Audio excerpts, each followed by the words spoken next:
I'd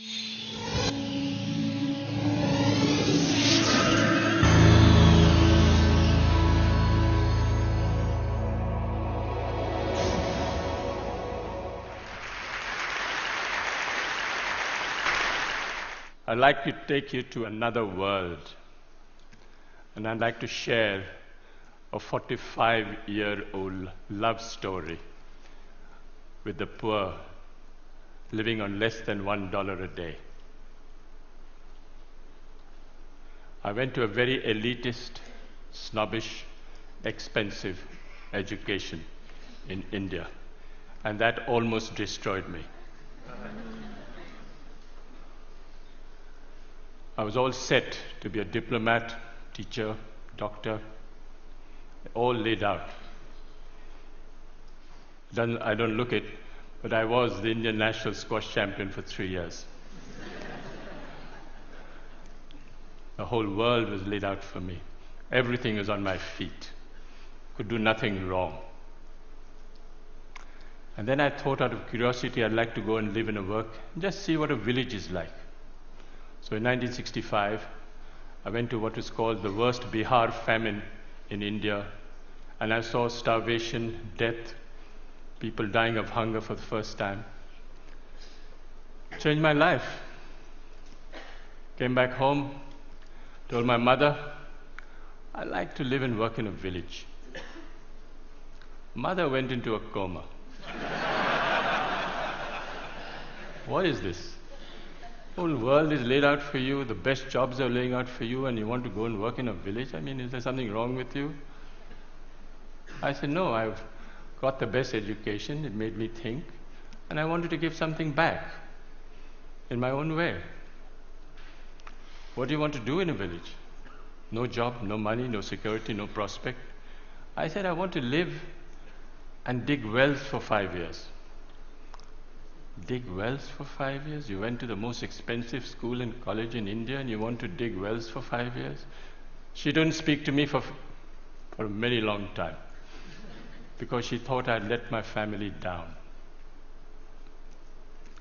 But then I was exposed to the most extraordinary knowledge and skills that very poor people have, which is never brought into mainstream, which is never identified, respected, applied on a large scale. And I thought I'd start a barefoot college only for the poor. What the poor thought was important would be reflected in the college. Went to this village for the first time. Elders came to me and said, are you running from the police? I said, no. You failed in your exam? I said, no. You didn't get a government job? I said, no. What are you doing here? Why are you here? The educational system in India makes you look at Paris and Delhi and Zurich. What are you doing in this village? Is there something wrong with you you're not telling us? I said, no. I want to actually start a college only for the poor. What the poor thought was important would be reflected in the college. So then they gave me some very sound and profound advice.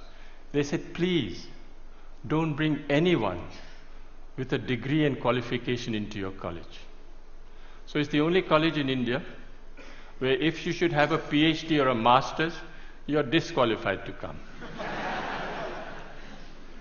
You have to be a cop-out or a washout or a dropout to come to our college. You have to work with your hands. You have to have a dignity of labor. You have to show that you have a skill that you can offer to the community and provide a service to the community. So we started the Barefoot College, and we redefined professionalism. Who is a professional? A professional is someone who has a combination of competence, confidence, and belief. A water diviner is a professional. A traditional midwife is a professional. A traditional bone setter is a professional. These are professionals all over the world. You'll find them in any inaccessible village around the world. And we thought that these people should come into mainstream and show that the knowledge and skills that they have is universal. It needs to be used, it needs to be applied, it needs to be shown to the world outside that these knowledge and skills are relevant even today. So the college works following the lifestyle and work style of Mahatma Gandhi. You eat on the floor, you sleep on the floor, you work on the floor. There are no contracts, no written contracts. You can stay with me for 20 years, go tomorrow. And no one can get more than $100 a month. You come for the money, you don't come to Barefoot College. You come for the work and the challenge, you come to the Barefoot College. That is where we want you to try crazy ideas. Whatever idea you have, come and try. Doesn't matter if you fail. Battered, bruised, you start again. It's the only college where the teacher is the learner and the learner is the teacher. And it's the only college where you don't give a certificate. You are certified by the community you serve. You don't need a paper to hang on the wall to show that you are an engineer. So when they said that, they said, well, show us what is possible. What are you doing? This is all mumbo jumbo if you can't show it on the ground. So we built the first Barefoot College in 1986. It was built by 12 barefoot architects who can't read and write. Built on $1.50 a square foot. 150 people lived there, worked there. They got the Aga Khan Award for Architecture in 2002. But then they suspected, they thought there was an architect behind it. I said, yes, they made the blueprints, but the barefoot architects actually constructed the college. We are the only ones who actually returned the award for $50,000 because they didn't believe us and we thought that they were actually casting aspersions on the barefoot architects of Thilonia. I asked a forester, high-powered, paper-qualified expert. I said, what can you build in this place? He had one look at the soil and said, forget it, no way, nothing can work. No water, rocky soil. I was in a bit of a spot, and I said, okay, I'll go to the old man in the village and say, what should I grow in this pot? He looked quietly at me and said, you build this, you put this, and it'll work. This is what it looks like today. Went to the roof, and all the women said, clear out. The men should clear out because we don't want to share this technology with the men. This is waterproofing the roof. It is a bit of jaggery, a bit of urine, and a bit of other things I don't know, but it actually doesn't leak. Since 1986, it hasn't leaked. This technology, the women will not share with the men. It's the only college which is fully solar electrified. All the power comes from the sun. 45 kilowatts of panels on the roof and everything works out of the sun for the next 25 years. So long as the sun shines, I have no problem with power. But the beauty is that it was installed by a priest, a Hindu priest who's only done 8 years of primary schooling. Never been to school, never been to college. He knows more about solar than anyone I know anywhere in the world. Guaranteed. Food, if you come to the Barefoot College, is solar cooked. But the people who fabricated that solar cooker are women. Illiterate women who actually fabricate the most sophisticated solar cooker. It's a parabolic Scheffler solar cooker. Unfortunately, they're almost half German.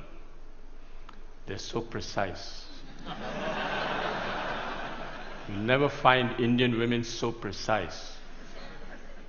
Absolutely to the last inch, they can make that cooker. And we have 60 meals twice a day of solar cooking. We have a dentist. She's a grandmother, illiterate, who's a dentist. She actually looks after the teeth of 7,000 children. Barefoot technology. This was 1986, no engineer, no architect thought of it, but we are collecting rainwater from the roofs. Very little water is wasted. All the roofs are connected underground to a 400,000 liter tank, and no water is wasted. If we have 4 years of drought, we still have water in the campus because we collect rainwater. 60% of children don't go to school because they have to look after animals, sheep, goats, domestic chores. So we thought of starting a school at night for the children. We call the night schools of Thilonia. Over 75,000 children have gone through these night schools because it's for the convenience of the child. It's not for the convenience of the teacher. And what do we teach in these schools? Democracy, citizenship, how you should measure your land, what you should do if you're arrested, what you should do if your animal is sick. This is what we teach in the night schools. But all the schools are solar lit. Every 5 years, we have an election between 6 to 14-year-old children participate in a democratic process, and they elect a prime minister. The prime minister is 12 years old. She looks after 20 goats in the morning, but she's prime minister in the evening. She has a cabinet, Minister for Education, Minister for Energy, Minister for Health, and they actually monitor and supervise 150 schools for 7,000 children. She got the World's Children's Prize 5 years ago, and she went to Sweden. First time ever going out of a village, never seen Sweden, wasn't dazzled at all by what was happening. And the Queen of Sweden, who's there, turned to me and said, "Can you ask this child where she got her confidence from? She's only 12 years old, and she's not dazzled by anything." And the girl who's on her left turned to me and looked at the Queen straight in the eye and said, "Please tell her I'm the Prime Minister."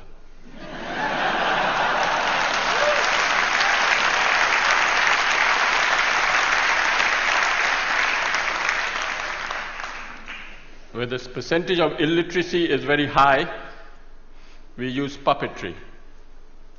Puppet is the way we communicate.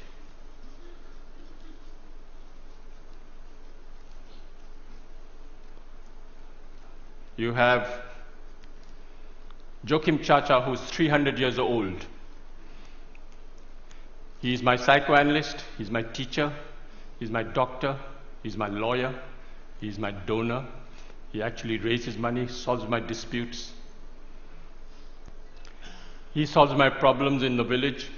If there's tension in the village, if the attendance in the schools go down and there's a friction between the teacher and the parent, the puppet calls the teacher and the parent in front of the whole village and says, "Shake hands, the attendance must not drop." These puppets are made out of recycled World Bank reports.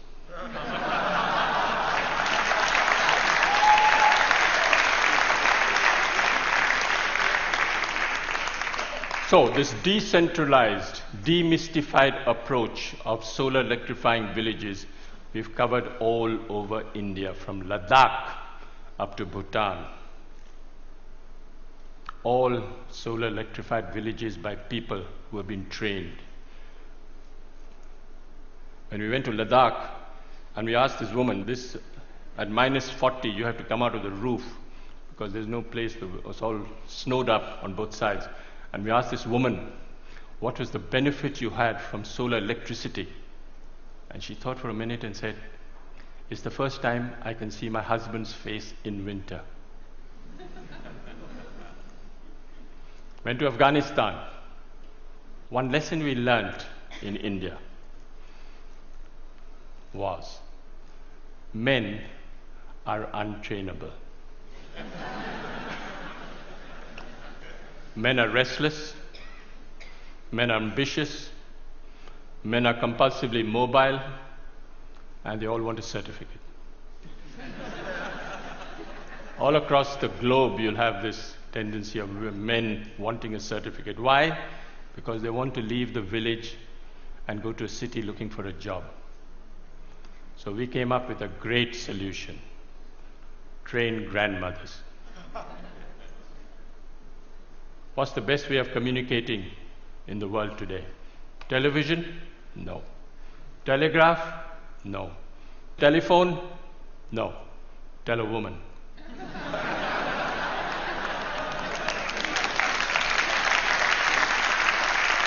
So we went to Afghanistan for the first time. And we picked 3 women and said, we want to take them to India. They said, impossible. They don't even go out of their rooms and you want to take them to India. I said, I'll make a concession, I'll take the husbands along as well. So I took the husbands along. Of course, the women were much more intelligent than the men. In 6 months, how do we train these women? Sign language. You don't use the written word. You don't use the spoken word. You use sign language. And in 6 months, they can become solar engineers. They go back and solar electrify their own village. This woman went back and solar electrified the first village, set up a workshop. The first village ever to be solar electrified in Afghanistan were by the 3 women. This woman is an extraordinary grandmother, 55 years old, and she solar electrified 200 houses for me in Afghanistan, and they haven't collapsed. She actually went and spoke to an engineering department in Afghanistan and told the head of a department the difference between AC and DC. Didn't know. Those 3 women have trained 27 more women and solar electrified 100 villages in Afghanistan. We went to Africa and we did the same thing. All these women sitting in one table from 8, 9 countries, all chatting to each other, not understanding a word because they're all speaking the different language. But their body language is great. They're speaking to each other and actually becoming solar engineers. I went to Sierra Leone, and there was this minister driving down at the dead of night, comes across this village, comes back, goes into the village and says, well, what's the story? They said, these 2 grandmothers. Grandmothers? Minister couldn't believe what was happening. Where did they go? Went to India and back. Went straight to the president. He said, do you know there's a solar electrified village in Sierra Leone? He said, no. Half the cabinet went to see the grandmothers the next day. What's the story? So he summoned me and said, can you train me 150 grandmothers? I said, I can't, Mr. President, but they will. The grandmothers will. So he built me the first barefoot training center in Sierra Leone. And 150 grandmothers are being trained in Sierra Leone. Gambia. I went to select the grandmother in Gambia. Went to this village, I knew which woman I would like to take. The community got together and said, I'll take these 2 women. I said, no, I want to take this woman. They said, why? She doesn't know the language, you don't know her. I said, no, I like the body language, I like the way she speaks. Difficult husband, not possible. Call the husband. Husband came. Swaggering, politician, mobile in his hand, not possible. Why not? The woman, look how beautiful she is. I said, yeah, she's very beautiful. What happens if she runs off with an Indian man? That was the biggest fear. I said, she'll be happy, she'll ring up in a mobile. She went like a grandmother and came back like a tiger. She walked out of the plane and spoke to the whole press as if she was a veteran. She handled the national press and she was a star. And when I went back 6 months later, I said, where's your husband? Oh, somewhere, doesn't matter. Doesn't matter. Doesn't matter. Success story.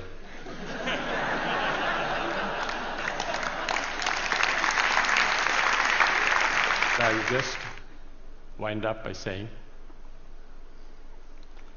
that I think you don't have to look for solutions outside. Look for solutions within and listen to people. They have the solutions in front of you. They're all over the world. Don't even worry. Don't listen to the World Bank. Listen to the people on the ground. They have all the solutions in the world. I'll end with a quotation by Mahatma Gandhi. First they ignore you, then they laugh at you, then they fight you, and then you win. Thank you.